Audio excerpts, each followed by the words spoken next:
Welcome to our forensic lab. Today, we'll take you through the step-by-step procedures for opening a case in a forensic lab. This is a critical process that requires meticulous attention to detail to maintain the integrity of the evidence. Let's get started. Step 1. Prepare the workstation. Before opening any evidence, it's essential to prepare a clean and dedicated workstation. This helps prevent cross-contamination and ensures the integrity of the evidence is preserved. Make sure you are wearing appropriate personal protective equipment, including gloves, face mask, and goggles. Step 2. Verify case information. Once your workstation is ready, verify the case information against the evidence bag or container.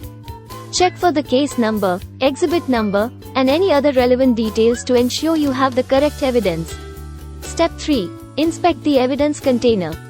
Carefully inspect the evidence container or bag for any signs of tampering or damage. Look for broken seals, punctures, or other irregularities that could compromise the integrity of the evidence. If you notice any issues, document them and notify your supervisor immediately. Step 4. Document the opening. Before opening the evidence container, it's crucial to document the process. Use a camera or video recording to capture the entire procedure, including the condition of the evidence, the opening process, and any relevant details. Step 5. Open the evidence container. If the evidence container is sealed with tape or other seals, carefully cut or remove them using the appropriate tools, such as scissors or forceps. Take your time and ensure that you don't damage the evidence or the container.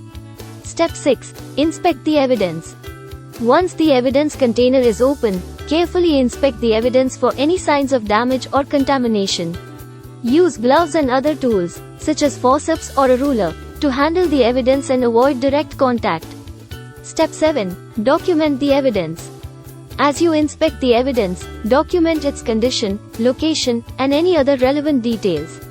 Use written notes, photographs, or video recordings to record your observations. Step 8. Reseal the evidence. Once you have inspected and documented the evidence, carefully reseal the evidence container using appropriate seals or packaging materials. Make sure the seals are intact and document the sealing process.